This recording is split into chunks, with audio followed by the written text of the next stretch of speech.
Hi అండి, అందరూ నమస్కారం. నేను మీ వేణుగోపాల్ రెడ్డి ఫ్రమ్ జోష్ ఇన్నోవేషన్స్ ప్రైవేట్ లిమిటెడ్, జోష్ institute of foreign languages, 89 career guidance సంయుక్తంగా మీకు అవసరమైనటువంటి వేలాది వీడియోస్ మనం చేస్తూ ఉన్నాం. ఇందులో భాగంగా ఈరోజు తెలంగాణ విద్యార్థులు మరియు తల్లిదండ్రులు రమారమిగా చూసుకున్నట్లయితే ఒక 4 లక్షల మంది దీనికోసం ఎదురు చూస్తూ ఉన్నారు. విద్యార్థి లోకంగా పర్టికులర్గా తీసుకున్నప్పుడు 1 లక్ష మంది విద్యార్థులు ఎదురు చూస్తూ ఉన్నారు. మీకైతే కౌన్సిలింగ్ షెడ్యూల్ అయితే విడుదలైపోయింది. సో రేపటి నుంచి ప్రారంభం కానున్న అంటే 28వ తారీఖు నుంచి ఈ కౌన్సిలింగ్ షెడ్యూల్ యొక్క మొదటి విడత కౌన్సిలింగ్ ఏదైతే ఉందో ఇది ప్రారంభం కాబోతోంది. ఆన్లైన్ స్లాట్ బుకింగ్ అనుకోండి, తర్వాత మన హెల్ప్ లైన్ సెంటర్స్ని సెలెక్ట్ చేసుకోవటము, ఈ ప్రాసెసింగ్ ఫీజు పే చేసి మీరు హెల్ప్ లైన్ సెంటర్స్ని అన్ని కూడా సెలెక్ట్ చేసుకోవాల్సి ఉంటుంది. ఈ హెల్ప్ లైన్ సెంటర్లో ఏం చేస్తారు అన్నట్లయితే మీకు ఉన్నటువంటి సర్టిఫికేట్స్ ఏదైతే ఉన్నాయో 10th class, intermediate, study certificates, bona fide, TC ఇటువంటి అన్నీ కూడా తీసుకెళ్ళేసి అక్కడ గవర్నమెంట్ అధికారుల చేత మీకు వెరిఫికేషన్ చేస్తారనమాట. అంటే మీ అన్నీ జెన్యూన్గా ఉన్నాయా లేదా, అన్నీ పాస్ అయ్యలేదు, ఇటువంటి వెరిఫికేషన్ అయిపోయిన తర్వాత మీకు ఒక షీట్ లాంటిది ఇస్తారు, A4 షీట్ లాగా ఒక షీట్ ఇస్తారు. దీంట్లో మీ అన్నీ కూడా సర్టిఫికేట్ స్టిక్ పెట్టుంటాయి, వెరిఫైడ్ అన్నట్టుగా. ఆ తర్వాత మీకు ఒక లాగిన్ ఐడి, పాస్వర్డ్ అనేది ఇస్తారు, మీ మొబైల్కి వస్తుంది. అది ఈ పర్టికులర్గా ఈ మొబైల్స్ ఇచ్చేటప్పుడు మీరు తీసుకోవాల్సినటువంటి ప్రత్యేకమైన జాగ్రత్తలు వచ్చేసి ప్రతి సంవత్సరం ఈ ఇంటర్నెట్ సెంటర్కి వెళ్ళేసి మీరు అక్కడ ఇస్తూ ఉంటారు. సో వాళ్ళకి తెలుసో తెలియక వాళ్ళు దీన్ని మిస్యూజ్ చేసేటువంటి అవకాశం కూడా ఉంటుంది. కాబట్టి వీలైనంత వరకు సొంతంగా ఆప్షన్స్ పెట్టుకోండి. లేదా మెంటర్స్ ఎవరికైనా ఉన్నట్లయితే పెయిడ్ మెంటర్స్, ఇప్పుడు మేము 10,000 తీసుకొని మెంటర్షిప్ ఇస్తాం, 3 కౌన్సిలింగ్లో ఆప్షన్స్ పెట్టిస్తాం. అట్లా కావాలన్న వాళ్ళు మా దగ్గరికి వచ్చి మీరు ఆ రకంగా యూజ్ చేసుకోవచ్చు. చాలా టెక్నికల్గా పెడతాం కాబట్టి డెఫినెట్గా మీరు కట్టేటువంటి 10,000 వల్ల మీకు 3 మంత్స్ ఒక ఆన్లైన్లో కోచింగ్ ఇవ్వడంతో పాటు అనేక రకాలైనటువంటి ఫ్రీబీస్ కూడా ఇందులో ఉంటాయి. దాంతోపాటుగా మీకు ఈ 3 కౌన్సిలింగ్లో ఆప్షన్స్ పెట్టించడం కూడా జరుగుతుంది. ఇది పేరెంట్స్ గుర్తుపెట్టుకోవాలి. సో ఇప్పుడు ఈసారి కౌన్సిలింగ్ యొక్క హైలైట్స్ ఏమున్నాయని మీకు గమనించినట్లయితే ఈరోజు 2:50 ఇది కౌన్సిలింగ్ షెడ్యూల్ అయితే రిలీజ్ చేయడం జరిగింది. రకరకాల నిన్న కూడా మనం వీడియో చేసుకుందాం. ఈ కౌన్సిలింగ్ సంబంధించి అనేక రకాలైనటువంటి అవరోధాలు ఉన్నాయని చెప్పినాం. మరి ఎవరెవరు కోర్టుకు పోతారు, ఈ కౌన్సిలింగ్ జరగనిస్తారా లేదా అనేది తర్వాత విషయం. ప్రస్తుతానికి గవర్నమెంట్ పాయింట్ ఆఫ్ వ్యూ నుంచి అయితే అధికారుల మధ్య సమన్వయ లోపం ఏదైతే ఉందో, JNTU అదేవిధంగా యూనివర్సిటీ వీసీలు, higher education department, commissioner of technical education మరియు కాలేజీ కమిషనర్ ఎవరైతే ఉన్నారో వీళ్ళందరూ కోఆర్డినేషన్ చేసుకొని మొత్తానికైతే షెడ్యూల్ అయితే రిలీజ్ చేశారు. దీంట్లో హైలైట్స్ ఏమున్నాయన్నట్లయితే గత సంవత్సరం లాగే సేమ్ యాజ్ ఇట్ ఈజ్ ఉంది. First phase counselling, second phase counselling, third phase counselling మరియు ఇంటర్నల్ స్లైడింగ్. యాడ్ అయినటువంటి కొత్త పాయింట్ ఏదైనా ఉందంటే అది మాక్ కౌన్సిలింగ్ అనేది ఒకటి యాడ్ అయిపోయింది. ఒకసారి డేట్స్ మనం చూసుకోండి. సో సర్టిఫికేట్ వెరిఫికేషన్ ఎప్పటి నుంచి, ఫస్ట్ ఫేజ్ కానీ మనం తీసుకున్నప్పుడు 28వ తారీఖు నుంచి 7వ తారీఖు దాకా ఉందండి. నెక్స్ట్ మంత్ 7th వరకు మీరు ఈ రిజిస్ట్రేషన్ అనేది చేసుకోవచ్చు. సో సర్టిఫికేట్ వెరిఫికేషన్ ఎవరైతే ఒకసారి ఇదంతా బుకింగ్ చేసుకోవాలండి. మొత్తం మీరు ఆన్లైన్లోకి వెళ్ళేసి tswebsite.nic.in వెళ్ళేసి మీ యొక్క బేసిక్ ఇన్ఫర్మేషన్ నింపాలి. తర్వాత ప్రాసెసింగ్ ఫీజు పే చేయాలి. దాని తర్వాత హెల్ప్ లైన్ సెంటర్లో స్లాట్ బుక్ చేసుకోవాలి. ఇప్పుడు మనం పాస్పోర్ట్ వెరిఫికేషన్ పోయేటప్పుడు ఎట్లా స్లాట్ బుక్ చేసుకుంటాం, ఇది కూడా స్లాట్ బుకింగ్ అన్నట్టు. సో స్లాట్ బుకింగ్లో ఏమేమి ఉంటాయి, ఏ డేట్లో మీరు హెల్ప్ లైన్ సెంటర్కి వెళ్తున్నారు, సర్టిఫికేట్ తీసుకునే అనేది ఒకటి ఉంటుంది. తర్వాత వచ్చేసి ఏ టైంలో కావాలి మీకు. ఉదాహరణకి ఇప్పుడు మనకి తిరుపతి దర్శనానికి పోయినప్పుడు కానీ 8 గంటల దర్శనం, 7 గంటల దర్శనం, 10 గంటల దర్శనం అంటాం కదా, దీనికి కూడా డిఫరెంట్ స్లాట్స్ ఉంటాయి అనమాట. మీకు నచ్చినటువంటి స్లాట్, మీరు దూర ప్రాంతం వాళ్ళైతే మీకు కంఫర్టబుల్గా టైం చూసుకొని మార్నింగ్ బయలుదేరి వచ్చే టైంకల్లా మీరు స్లాట్ బుక్ చేసుకోవాల్సి ఉంటుంది. సో ఎవరికైతే ఒకసారి బుకింగ్ ప్రాసెస్ కంప్లీట్ అయిపోతుందో దాని తర్వాత వీళ్ళు ఆ హెల్ప్ లైన్ సెంటర్స్కి వెళ్ళాలన్నమాట. ఎప్పటి నుంచి వెళ్ళొచ్చు, 1వ తారీఖు నుంచి 8వ తారీఖు దాకా జూలై హెల్ప్ లైన్ సెంటర్స్కి వెళ్తారు. హెల్ప్ లైన్ సెంటర్కి వెళ్ళి ఏం చేస్తారు, ఇందాక నేను చెప్పినట్టుగా సర్టిఫికేట్లన్నీ వెరిఫై చేసుకుంటారు. వెరిఫై చేసుకున్న తర్వాత మీకు ఏమొస్తుంది, లాగిన్ పాస్వర్డ్ వస్తుంది, మొబైల్కి వచ్చేస్తుంది అనమాట. సో మీరు ఆ వచ్చినటువంటి లాగిన్ పాస్వర్డ్ తోటే మీరు వెబ్సైట్లో ఎంటర్ అయిపోయేసి మీరు ఆప్షన్స్ ఎక్సర్సైజ్ చేసుకోవచ్చు. మీకు నచ్చినటువంటి కాలేజీలో ఆప్షన్లు పెట్టుకోవచ్చు. ఫ్రీజింగ్ ఆఫ్ ఆప్షన్స్ 10వ తారీఖు వచ్చేసి లాస్ట్ డేట్ అనమాట. నెక్స్ట్ మంత్ 10వ తారీఖు కల్లా అందరూ ఆప్షన్స్ కంప్లీట్ చేసుకున్నట్టయితే 10వ తారీఖు ఫ్రీజ్ చేస్తారు. తర్వాత ఇక్కడ 13వ తారీఖు, this is the new thing. ఇంతవరకు తెలంగాణ హిస్టరీలో కానీ లేకపోతే ఆంధ్రప్రదేశ్ హిస్టరీలో కానీ display of mark seat allotment on or before.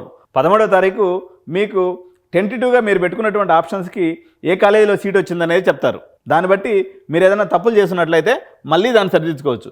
ఇక్కడ చూడండి 6th పాయింట్లో modification of options if required, otherwise options exercised for the mark allotment shall be considered for first phase allotment అన్నాడు.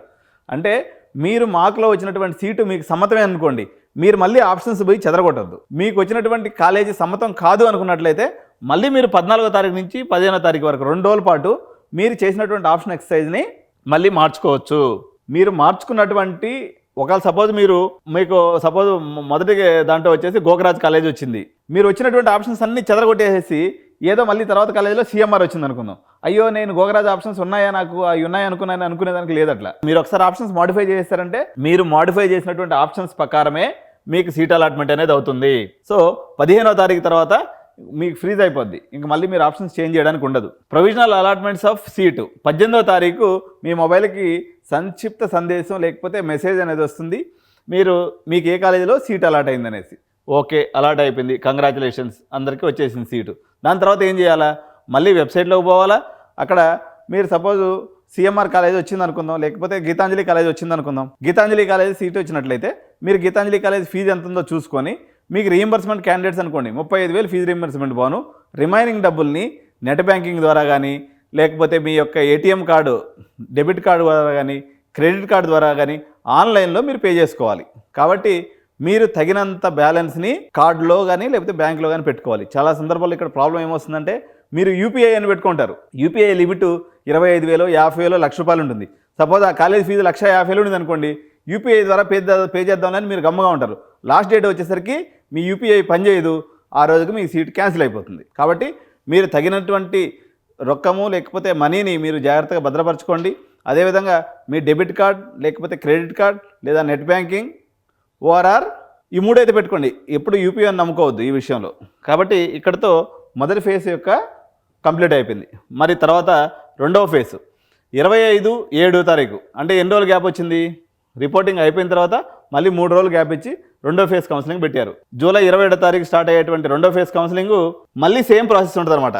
సో మొదటి ఫేజ్ కౌన్సిలింగ్లో ఎవరైతే మీరు అసలు సర్టిఫికేట్ వెరిఫికేషన్ చేయించుకోరో, రెండో ఫేజ్ కౌన్సిలింగ్లో కూడా సర్టిఫికేట్ వెరిఫికేషన్ చేయించుకోవచ్చు. ఇక్కడ అందుకు మీకు అనుమానం రావచ్చు, సరే నేను ఇప్పుడు మంచిగా కులు మనాలి టూర్కి పోయేసి వస్తాను, సెకండ్ ఫేజ్లో వచ్చి వెరిఫికేషన్ చేయించుకుంటానని చెప్పేసి మీకు ఐడియా రావచ్చు. మీరు కులు మనాలికి పోయే లోపల సినిమా హాల్ నిండిపోయినట్టు కాలేజ్ అంతా నిండిపోతుంది, మీకు అన్ని ఫుల్ సీట్లు కనిపిస్తాయి. కాబట్టి మీరు కొత్త సినిమా హాల్ ఎదుర్కోవాల్సి వస్తుంది, కానీ పాత సినిమా హాల్ అంతా కూడా నిండిపోయి ఉంటాయి. కాబట్టి మీరు అలాంటి పనులు చేయొద్దు. ఫస్ట్ ఫేజ్ కౌన్సిలింగ్లోనే వెరిఫికేషన్ చేయించుకోండి. ఫస్ట్ ఫేజ్లో ఒకసారి సీట్లు నిండిపోయినాయంటే వాడు కట్చీప్ వేసేసుకున్నాడని, ఆ వేసేసుకున్న కట్చీప్లో నుంచి మీకు వాడు మరీ అక్కడి నుంచి లేచిపోతే తప్ప మీకు సీటు దొరకదని అర్థం అనమాట. కాబట్టి అన్నిటికన్నా ముఖ్యమైనటువంటి ఫేజ్ కౌన్సిలింగ్ ఏంటి అంటే ఫస్ట్ ఫేజ్ కౌన్సిలింగ్. మనం ముందుగా పోయి కట్చీప్ వేసేసుకుంటే ఇంకెవరు కూడా దాన్ని లేపలేరు. వాళ్ళు ఎప్పుడు లేపగలరు, మీరు ఏదైనా తురిపి పని చేసేసి అక్కడి నుంచి ఊరికి అట్ట పోయి బయటికి చూద్దామని చెప్పేసి కొత్త ఆప్షన్స్ పెట్టుకున్నారనుకోండి, మీరు లేచి వెళ్ళిపోయినట్లు లెక్క, మళ్ళీ వేరే వాళ్ళు వచ్చి కూర్చుంటారు. కాబట్టి ఫస్ట్ ఫేజ్ కౌన్సిలింగ్ అనేది వెరీ వెరీ ఇంపార్టెంట్ కౌన్సిలింగ్. చాలా జాగ్రత్తగా ఆప్షన్స్ పెట్టుకోవాలి. ఫస్ట్ ఫేజ్లో సీట్ అలాట్ అయిపోయింది అనుకున్నట్లయితే, సార్ మేము సెకండ్ ఫేజ్కి పోవచ్చా, ఓకే ఫస్ట్ ఫేజ్లో మీకు గీతాంజలి కాలేజ్ వచ్చింది, లేకపోతే గోకరాజ్ కాలేజ్ వచ్చేసింది అనుకుందాం, మీరు నెక్స్ట్ లెవెల్ కాలేజెస్ని అప్గ్రేడ్ చేసుకోవచ్చు. ఎట్లాంటి కాలేజీలు అప్గ్రేడ్ చేసుకోవచ్చు, మీరు గీతాంజలి వచ్చిందంటే మీరు సిబిఆర్ కాలేజ్ పెట్టుకోవచ్చు, లేదంటే మళ్ళీ వాసవి కాలేజ్ పెట్టుకోవచ్చు, ఎంజేడి కాలేజ్ వచ్చు. ఆల్రెడీ మీకు గోకరాజ్ వచ్చిన తర్వాత మళ్ళీ పోయేసి మీరు టీకేఆర్ కాలేజ్ పెట్టుకున్నారనుకోండి, ఎగ్జాంపుల్ పప్పులో బుడదగుంటలో కాలేసినట్టే లెక్క అనమాట. ఎందుకు మీకు తెలిసి చేయరు అనమాట. ఆల్రెడీ మంచి కాలేజ్ వచ్చి ఉంటుంది. మీకు మంచి కాలేజ్ వచ్చినప్పుడు దానిపైన గోకరాజ్ పైన ఏమేమి ఉంటాయి, విఎన్ఆర్ కాలేజ్ ఉంటుంది, వాసవి కాలేజ్ ఉంటుంది, సిబిఐటి కాలేజ్ ఉంటుంది, జేఎన్టీయూ కాలేజ్ ఉంటుంది, Osmania college of engineering college ఉంటుంది. వీటికి అప్గ్రేడ్ చేసుకునే దానికి ఆప్షన్స్ పెట్టుకోవాలి తప్ప మీరు చేయి ఖాళీగా ఉంది కదా అని చెప్పేసి ఏదో ఒక ఆప్షన్ పెట్టేసుకుంటే అది సీటు ఎగిరిపోతుంది. ఒకసారి ఫస్ట్ ఫేజ్ కౌన్సిలింగ్లో మీకు సీట్ అలాట్ అయిన తర్వాత మీరు కానీ తులిప్పని చేసి మళ్ళీ సెకండ్ కౌన్సిలింగ్లో చిన్న కాలేజ్ ఆప్షన్స్ కానీ పెట్టుకున్నట్లయితే, లేదా ఏ ఇంటర్నెట్ సెంటర్ కానీ ఇచ్చినట్లయితే వాడికి ఎక్కడ పైసలు వచ్చే కాలేజీలో వాడు పెట్టేసుకుంటాడు. మీ సీటు ఒకరా సీట్ ఎగిరిపోతుంది. ఎగిరిపోయిన తర్వాత ఆ సీటుని మీరు క్లెయిమ్ చేసుకునే దానికి అధికారం ఉండదు. ఎందుకంటే ఆ సీట్లో వేరే వాళ్ళు వెళ్ళి కూర్చుంటారు, మీకు అవకాశం ఉండదు అనమాట. కాబట్టి ఫస్ట్ ఫేజ్ కౌన్సిలింగ్లో అందుకని నచ్చే కాలేజీనే పెట్టుకోండి. ఏదో సీటు కొట్టేయాలని కాదని కొట్టుకొని, ఇప్పుడు సపోజ్ ఎగ్జాంపుల్ మీకు ఫస్ట్ ఫేజ్ కౌన్సిలింగ్లో ఒక కాలేజ్ సీట్ వచ్చిందండి, ఒక ఆప్షన్స్ పెట్టుకున్నారు. మీరు చేరే ఉద్దేశం లేనటువంటి, మీకు నచ్చే అవకాశం లేనటువంటి కాలేజీలని మీరు అసలు ఆప్షనే పెట్టుకోవద్దు. మీరు టాప్ 10 కాలేజీలో చేరదలుచుకున్నారనుకోండి, అంతవరకు పెట్టుకొని వదిలేసేయండి. లేదు మీరు టాప్ 20 కాలేజీల వరకు పెట్టదలుచుకున్నారు, అంతవరకు పెట్టి వదిలేయండి. మీరు పోయేసి టాప్ 50 కాలేజీలో 60 కాలేజీలు పెట్టి మీరు ఆ కాలేజీకి పోకుండా ఉంటే ఎందుకు, మీకు నష్టం కదా, వేస్ట్ కదా, అది ఇంకొకరికి వస్తుంది సీటు. కాబట్టి మీరు అన్నీ ఆలోచన చేసుకొని బడ్జెట్ కన్స్ట్రైన్ చేసుకొని ఆల్రెడీ మేనేజ్మెంట్ సీట్లు తీసుకొని ఉంటారు చాలా కాలేజీలో. దాదాపు ఇప్పుడు 10,000 మంది పిల్లలు కౌన్సిలింగ్లో సీట్స్ తీసుకున్నారు. మీరు వందలాది ఆప్షన్స్ పెట్టే అవసరం లేదు. మీకు ఏదైతే మీకన్నా, ఇప్పుడు సపోజ్ మీరు మల్లారెడ్డి యూనివర్సిటీలో సీట్ తీసుకున్నారు, లేదా శ్రీనిధి యూనివర్సిటీలో సీట్ తీసుకున్నారు, అంతకన్నా మెరుగైన ఆప్షన్స్ వస్తాయనుకుంటే మీరు ఆప్షన్స్ ఎక్సైజ్ చేసి టాప్ 10 కాలేజీలు పెట్టి వదిలేయండి తప్ప ఉన్న కాలేజీలన్నీ లిస్ట్ పెట్టుకుంటే రావకూడదు, అట్లా చేయకూడదు అనమాట. సరే, సెకండ్ ఫేజ్ కౌన్సిలింగ్ 25వ తారీఖు మొదలైతే మళ్ళీ సర్టిఫికేట్ వెరిఫికేషను 26వ తారీఖు చేసుకోవచ్చు. ఒకరోజే ఇచ్చారు టైం. తర్వాత ఎప్పుడైనా సరే ఫస్ట్ ఫేజ్ కౌన్సిలింగ్లో పెట్టినటువంటి ఆప్షన్స్ సెకండ్ ఫేజ్ కౌన్సిలింగ్కి క్యారీ అవ్వవు. సెకండ్ ఫేజ్లో మళ్ళీ ఫ్రెష్ అంటే కొత్తగా మనం ఆప్షన్స్ పెట్టుకోవాల్సి వస్తుంది. తప్పనిసరిగా మళ్ళీ కూడా మనం ఆప్షన్స్ అన్నీ కూడా ఎక్సర్సైజ్ చేసుకోవాలి. ఈ వీడియోని ఎట్లా చేస్తారంటే మీరు ఆపి ఎక్కడైతే మీకు అవసరం ఉందో పాయింట్ వైజ్గా చూసుకోండి. కన్సల్టేట్గా చెప్తున్నాను నేను. సో 26వ తారీఖుల్లో మళ్ళీ కొత్తగా ఎక్సర్సైజ్ చేసినటువంటి దాంట్లో ఆప్షన్స్ కొత్తగా ఎటువంటి రకమైన ఎక్సర్సైజ్ చేయాలి మీకు ఇందాకే చెప్పిన. మీకు సపోజ్ ఆల్రెడీ కొంపల్బెల్లిలో మీరు చదవాలనుకుంటున్నారు, లేకపోతే ఏ సెంట్ పీటర్స్ కాలేజే వచ్చింది, మీరు సిఎంఆర్కి పోవాలనుకున్నారు. ఓన్లీ సిఎంఆర్, ఎంఎల్ఆర్ఐటి, ఐఆర్ఈ, మళ్ళీ బీవీఆర్ఐటి, గోకరాజు అట్లా పైన ఉన్నటువంటి ఆప్షన్స్ పెట్టుకోవాలి తప్ప మీరు ఆల్రెడీ సెంట్ పీటర్స్ కాలేజ్ వచ్చిన తర్వాత మళ్ళీ ఇబ్రహీంపట్నంలోనో లేకపోతే గట్కేశ్వర్లోనో ఉన్నటువంటి మరో కాలేజీకి పోవాలనే ఆప్షన్స్ పెడితే మీకు ఉన్న సీట్ ఎగిరిపోతుంది, మీరు సీటు పోయి అక్కడ పడిపోద్ది. ఇది గుర్తుపెట్టుకోవాలి. కాబట్టి ఎప్పుడైనా మనకు వచ్చిన దానికన్నా బెటర్ ఆప్షన్ పెంచుకునే దానికి మనం ప్రయత్నం చేయాలి. సో ఫ్రీజింగ్ ఆఫ్ ఆప్షన్స్ 27వ తారీఖు నుంచి ఉంటుంది. 30వ తారీఖు జూలై 30వ తారీఖు సెకండ్ ఫేజ్ అలాట్మెంట్ జరుగుతుంది. సేమ్ మళ్ళీ అదే ప్రాసెస్. 31 తారీఖుల్లో మళ్ళీ వెబ్సైట్ ఓపెన్ చేయాలా, మళ్ళీ ఫీజు ఏదైతే కొత్త కాలేజ్ అలాట్ అవుతుందో మీకు ఆ కాలేజీలో ఫీజు కట్టుకోవాలి. సరే మరి పాత కాలేజీ కట్టిన ఫీజు ఏమవుతుంది, ఇక్కడికి వచ్చేస్తుంది. సపోజ్ ఒక కాలేజీకి ₹1,00,000 ఉందండి. ₹1,00,000 మీకు 35,000 పోను 65,000 కట్టారు లాస్ట్ టైము. ఇప్పుడు వచ్చినటువంటి కాలేజీలో కాస్త ఫీజు ఎక్కువ ఉంది అనుకుందాం. ఇక్కడ వచ్చేసరికి 1,20,000 ఉంది అనుకున్నట్లయితే మీరు ఆల్రెడీ ₹1,00,000 సరిపడా ఫీజు కట్టేస్తున్నారు కదా, ఇంకొక 20,000 ఎక్స్ట్రా కట్టుకుంటే సరిపోతుంది. అట్లా చూపిస్తుంది అనమాట అలాట్మెంట్లో. కాబట్టి అది ఆటోమేటిక్గా ఆ కాలేజీ నుంచి ఈ కాలేజీకి డబ్బులు ట్రాన్స్ఫర్ అయిపోతాయి. ఎందుకంటే మీరు డబ్బులు కట్టింది కాలేజీకి కాదు, టీఎస్ ఎఫ్సెట్ కన్వీనర్కి కడతారు. ఆ డబ్బులు ఆటోమేటిక్గా మీకు ట్రాన్స్ఫర్ అయిపోతాయి. కాబట్టి ఎటువంటి ఇబ్బంది ఉండదు. ఆ రిమైనింగ్ 20,000 మీరు ఎత్తిపెట్టుకుంటే సరిపోతుంది. తర్వాత ఓకే, ఫస్ట్ ఫేజ్ అయిపోయింది, సెకండ్ ఫేజ్ అయిపోయింది. కొంతమందికి ఎలా జరుగుతుందంటే ఫస్ట్ ఫేజ్లో వచ్చినటువంటి సీట్ అలాగే ఉండిపోతుంది, సెకండ్ ఫేజ్లో అలాట్ కాదు. ఎందుకంటే వాళ్ళు పై ఆప్షన్స్ పెట్టుకుంటారు కాబట్టి వెళ్తే పై ఆప్షన్కి వెళ్తారు, లేకపోతే సేమ్ సీట్ రిటర్న్ అవుతుంది. రిటర్న్ అయినటువంటి సీట్లో తప్పనిసరిగా మీరు వెళ్ళి ఫిజికల్గా రిపోర్టింగ్ చేయాలి.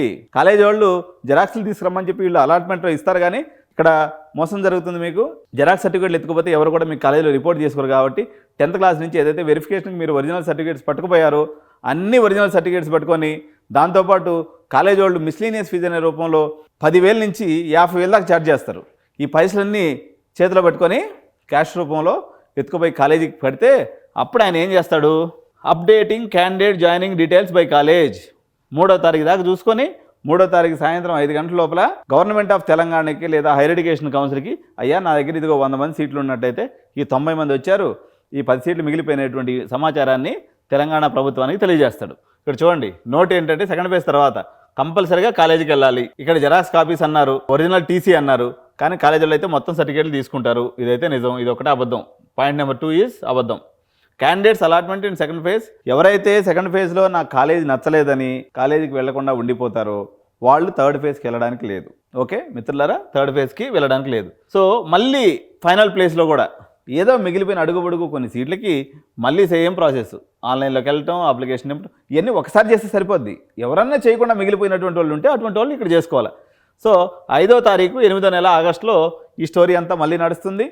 తర్వాత 6వ తారీఖు వచ్చేసి మళ్ళీ సర్టిఫికేట్ వెరిఫికేషన్ కూడా నడుస్తుంది. తర్వాత మళ్ళీ ఎక్సర్సైజ్ ఆఫ్ ఆప్షన్స్ పెట్టాలి కదా, మనం మళ్ళీ ఫ్రెష్గా మనకున్నటువంటి అప్గ్రేడ్ కాలేజీలో ఏదైతే ఉంటుందో మనం ఆప్షన్స్ పెట్టుకోవాలి. మనకు వచ్చిన దానికన్నా మెరుగైనటువంటి కాలేజీలో ఆప్షన్ పెట్టుకోవాలి. ఎర్లియర్ ఫేస్ ఆప్షన్స్ దీనికి కూడా పనిచేయమన్నమాట. మళ్ళీ ఎప్పటికప్పుడు మనం ఫ్రెష్గా ఎక్సర్సైజ్ చేయాల్సి ఉంటుంది. 6వ తారీఖు నుంచి 8వ తారీఖు దాకా, ఆగస్టులో 6వ తారీఖు నుంచి 7వ తారీఖు దాకా ఈ పని చేయాలి. ఫ్రీజింగ్ ఆఫ్ ఆప్షన్స్ 7వ తారీఖు జరుగుతుంది. ప్రొవిజనల్ అలాట్మెంట్స్ ఆఫ్ సీట్స్ వచ్చేసి ఆగస్టు 10వ తారీఖుకి మనకి ఈ సీట్లన్నీ అలాట్ చేయడం అనేది జరుగుతుంది. దీని తర్వాత tuition fee self reporting same, already కట్టేసి ఉంటే ఇంక కట్టవసరం లేదు. మళ్ళీ మీరు వచ్చేసి సెల్ఫ్ రిపోర్టింగ్ అనేసి ఒక కాపీ వస్తుంది, దాన్ని తీసుకుంటే సరిపోతుంది అన్నమాట. సెల్ఫ్ రిపోర్టింగ్ డాక్యుమెంట్ అంటారు దీన్ని. ఈ సెల్ఫ్ రిపోర్టింగ్ డాక్యుమెంట్ని చాలా భద్రంగా పెట్టుకోవాలి. ఇది మీ ఫీజు రీయింబర్స్మెంట్ వచ్చేటప్పుడు మీకు చాలా ఇంపార్టెంట్ డాక్యుమెంట్గా పనిచేస్తుంది. అయిపోయిందా? ఇది అయిపోయిన తర్వాత థర్డ్ ఫేజ్ అయిపోయింది. సో కాలేజ్ వాళ్ళు మళ్ళీ జాయినింగ్ డీటెయిల్స్ అన్నీ కూడా అప్లోడ్ చేశారు. దీని తర్వాత ఇంటర్నల్ స్లైడింగ్ అనేది ఉంటుంది. ఇంటర్నల్ స్లైడింగ్ అంటే ఏంది? సపోజ్ మీరు మెకానికల్లో తీసుకున్నారు, లేకపోతే ట్రిపుల్ తీసుకున్నారు, లేదా సివిల్లో తీసుకున్నారు, మీ పై బ్రాంచ్కి వెళ్ళదలుచుకున్నారు, మీరు మళ్ళీ ఆప్షన్స్ని ఎక్సర్సైజ్ చేయొచ్చు. ఇక్కడ ఈ సంవత్సరం పెట్టినటువంటి ఒక ఇంపార్టెంట్ అప్డేట్ ఏంటంటే ఫీ రీయింబర్స్మెంట్ కూడా ఉంటుందన్నమాట. సో మీరు తెలివిగల వాళ్ళు అయితే మెకానికల్లో మంచిగా ఆప్షన్ పెట్టేసుకొని మంచి ర్యాంక్ ఉంటే కొద్దిగా స్లిప్ అయిపోతుంది. ఉదాహరణకి గీతాంజలిలో మీరు ట్రిపుల్ తీసుకున్నారు, కానీ యాక్చువల్గా మీకు ఈసీ కావాలా, కొంచెం ర్యాంక్ తేడా ఉండింది అనుకోండి. సపోజ్ ట్రిపుల్ కట్ ఆఫ్ వచ్చేసి ఒక 30,000 ఉంది, ఈసీ కట్ ఆఫ్ 20,000 ఉంది. అటువంటిప్పుడు మీరు ట్రిపుల్లో పెట్టుకునేసి కొంచెం అట్టగానే ట్రై చేసుకున్నట్లయితే ఇంటర్నల్ స్లైడింగ్లో మీకు ఈసీ వచ్చేటువంటి అవకాశం ఉంటుంది. సో ఈ సంవత్సరం తెలంగాణ గవర్నమెంట్ తీసుకున్నటువంటి మరో నిర్ణయం ఏంటంటే ఎవరైతే ఈ బ్రాంచ్లు కింద బ్రాంచ్ల నుంచి పై బ్రాంచ్లకు పోతారో వాళ్ళందరికీ కూడా ఫీజు రీయింబర్స్మెంట్ కూడా వర్తిస్తుంది.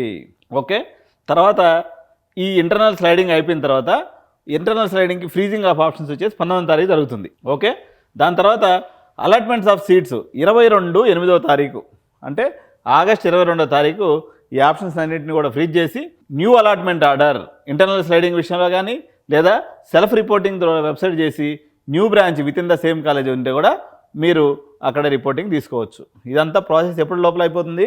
23వ తారీఖు లోపల పూర్తయిపోతుంది.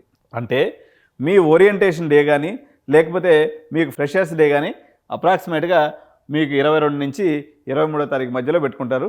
మంచి రోజు చూసుకొని దాని ప్రకారంగా కాలేజీలు అనేవి మీకు స్టార్ట్ అయిపోతాయి. దీని తర్వాత ఇంకేముంటుంది ప్రక్రియ? 23వ తారీఖు తర్వాత ఇక్కడ చూడండి స్పాట్ అడ్మిషన్స్ అనేవి ఉంటాయి. The spot admission guidelines for the university private will be placed in the website. 23వ తారీఖు ఆయన గైడ్లైన్స్ ఇస్తారట. ఈ స్పాట్ అడ్మిషన్ గైడ్లైన్స్ ఏంది అన్నది. ఓకే, అంటే ఇవన్నీ ఇంటర్నల్ స్లైడింగ్ అయిపోయిన తర్వాత కూడా స్పాట్ అడ్మిషన్ గైడ్లైన్స్ ఇస్తారు. ఇక్కడ ఇంకొక పాయింట్ కూడా పెట్టాడు. ఇక్కడ ఇచ్చినారు చూడండి, drop outs cancellations if any after internal sliding అయిపోయిందండి. ఇప్పుడు మెకానికల్ నుంచి లేకపోతే ట్రిపుల్ ఈ నుంచి ఎవరో సిఎస్సికి పోయారు. అప్పుడు ఆ మెకానికల్లో మిగిలిపోయిన సీట్ని కాలేజీ వాళ్ళు నింపుకోవచ్చు. కానీ ఇంటర్నల్ స్లైడింగ్ పూర్తయిపోయి అలాట్మెంట్ పూర్తయిపోయింది. అప్పుడు ఆ మెకానికల్లోనో సిఎస్సిలోనో ఒక డ్రాప్ పడింది. ఈ డ్రాప్ పడినటువంటి సీట్ని కాలేజీల వాళ్ళు నింపడానికి లేదు. ఇది గుర్తుపెట్టుకోవాలి. ఇదందరూ కూడా కాలేజీ యాజమాన్యాలు చూస్తున్నారు ఈ వీడియోని. వాళ్ళు అదేవిధంగా అడ్మినిస్ట్రేటివ్ ఆఫీసర్స్ ఎవరైతే అంతకుముందు మనం మంచిగా ఎంచక్క డ్రాప్ అవుట్లు వేసుకునే వాళ్ళమో డమ్మీ స్టూడెంట్స్ని పెట్టి ఇప్పుడు ఈసారి అవకాశం లేకుండా రేవంత్ అన్న గట్టిగా పీటముడేసేసాడు. కాబట్టి మనకి ఇప్పుడు ఆ ఛాన్స్ లేదు. కాబట్టి ఉన్న సీట్లని జాగ్రత్తగా అమ్ముకోవాల్సినటువంటి అవసరం ఉంది. ఎంసెట్లో ఆప్షన్స్ మరిగైనటువంటి ఆప్షన్స్ పెట్టుకోవాలన్నా ఈ 3 ఫేజ్లు కౌన్సిలింగ్ తలపోటు లేకుండా హ్యాపీగా చేసుకోవాలన్నా మంచి కాలేజీలో చవక బేరానికి సీటు బేరం చేసి తీసుకోవాలనుకున్న ఎడ్యునైన్ ఎప్పుడు మీకు అండగా ఉంటుంది. మీరు అప్రోచ్ అవ్వచ్చు. డెఫినెట్గా చిన్న కాలేజీలు పెద్ద కాలేజీలు అని కాదు, నాకు అలాంటి వ్యత్యాసం ఏం లేదు. అన్ని కాలేజీలో అడ్మిషన్ చేయటం అది నా వృత్తి. నేను డెఫినెట్గా చేసి పెడతాను మీకోసం. సో చేసినందుకు మేము అంతో ఇంతో తీసుకుంటాం. డబ్బులు లేకుండా బిజినెస్ చేయలేం కాబట్టి. కానీ మీ సెక్యూర్డ్గా పనిచేసి పెడతాం, ట్రస్టెడ్గా మేము పనిచేసి పెడతాం.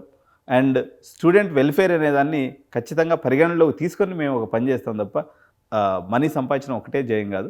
Service is also Edunine motto. Thank you so much. Jai Hind.